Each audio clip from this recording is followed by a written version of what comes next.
So this week I had a bit of a back and forth with a friend on Facebook about a popular post that's been going around social media these days.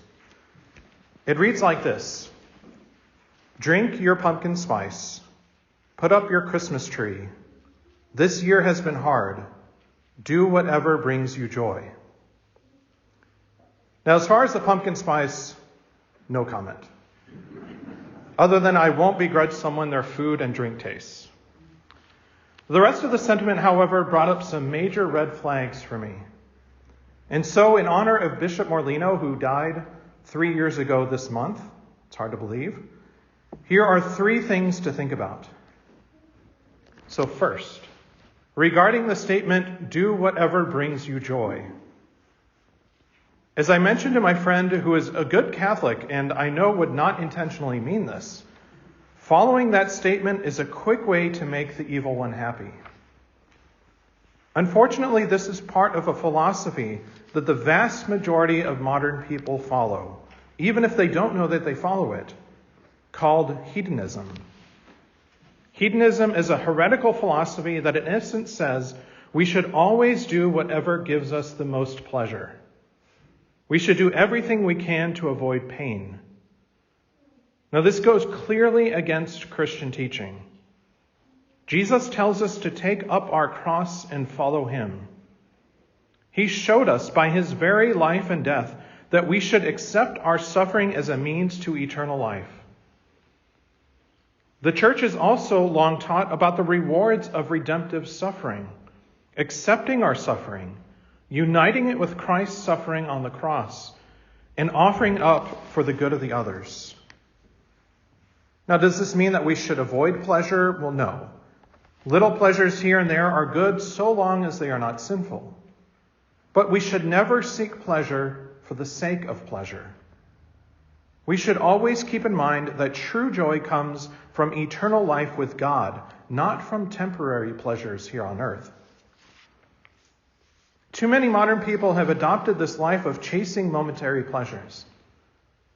And pretty soon, if we go too far down that road, we will be completely devoid of any true pleasure.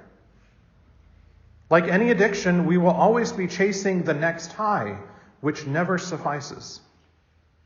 The only joy that satisfies us for eternity is God. Now, maybe as my friend said, I'm going too far in this. Within the context of the statement, that's not what it meant. My problem was that this statement, "do whatever brings you joy," is so pervasive in our mentalities that we don't even think about it and the terrible implications of what it means. Please do not just do whatever brings you joy. Think about the moral implications and act according to what your morally formed conscience tells you is right. Second, let's think about that feeling, "This year has been hard, do whatever brings you joy." This was a common sentiment last year as well, and I pushed back on it last year as well. And there are a couple of reasons why I have a problem with this sentiment.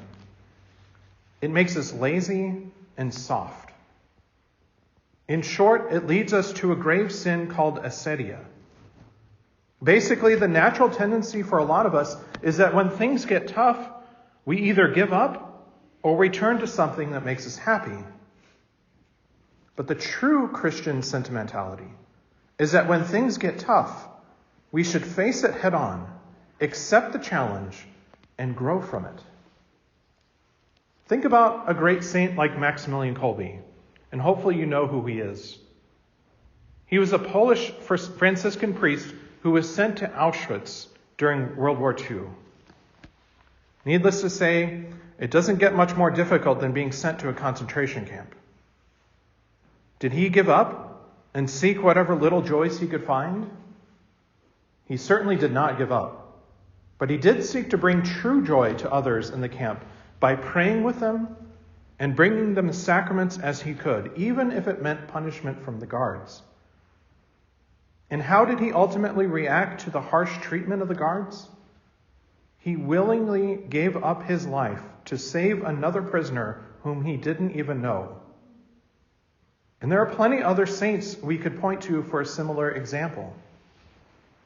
For the saints, as it should be for all of us, when we are faced with adversity, rather than just giving up and seeking immediate pleasures, we should go to God, ask Him for strength, and face the adversity with the pleasure and hope that comes from God alone and the sacraments. And now the third point, put up your Christmas tree. Now, I'm not saying that if you put up your Christmas tree now, you are committing a grave sin. That being said, the sad fact is that we are losing a sense of seasons and patience. As Catholics, we live in two separate calendars. The first is the secular calendar, the one that says that today is the 13th day of November in the year 2020. The second is the liturgical calendar, which says that we are celebrating today the 33rd Sunday of Ordinary Time, that next weekend is the Solemnity of Christ the King, which is always the last Sunday in Ordinary Time because in 2 weeks we have the first Sunday of Advent. And that begins the new year. While the secular calendar continues to move forward every year, the liturgical calendar is a cyclical calendar, which repeats every year. Now, there's actually two calendars within the liturgical calendar, but that's for another discussion. Now, the liturgical calendar separates the year into different seasons. So right now, we're finishing the so-called Ordinary Time. And soon we will be entering Advent, the 4 weeks or so before Christmas. Then, of course, we have Christmas time, which lasts until either the baptism of the Lord on January 10th or the presentation of the Lord on February 2nd, depending on how technical you want to be. There's then a short period of Ordinary Time before we get into Lent.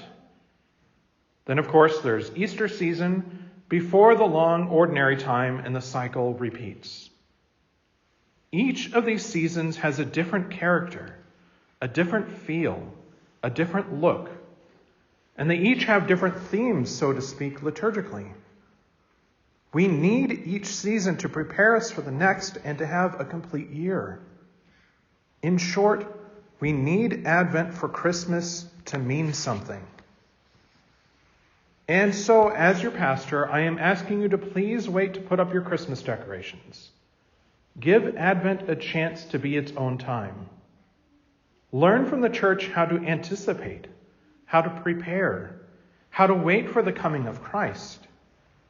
Enjoy the times and the seasons that we have been given, rather than always reaching for the next one before it gets here as the secular world does. And if you really love the Christmas season, and I do, believe me, you haven't seen my love for Christmas decorations and especially lights just yet.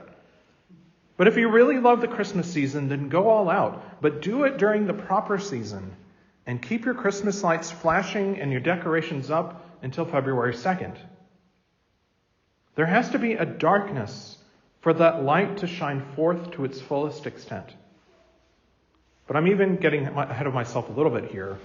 We'll talk more about Advent in 2 weeks. Now, what's the point of all this? If we return to our readings today, we will be reminded of Christ's warning that the things of this earth are temporary. It's great folly to place our hope and receive our joy only from those temporary things of this world, as the statement I have been going on about suggests. True hope and true joy only come from eternal things, which is God. As we prepare to receive the Eucharist today, we ask God for the wisdom and grace to remember to always focus on the eternal things rather than the immediate pleasures of this world. As Christ says today, heaven and earth will pass away, but my words will not pass away. Only in those words, do we find true happiness.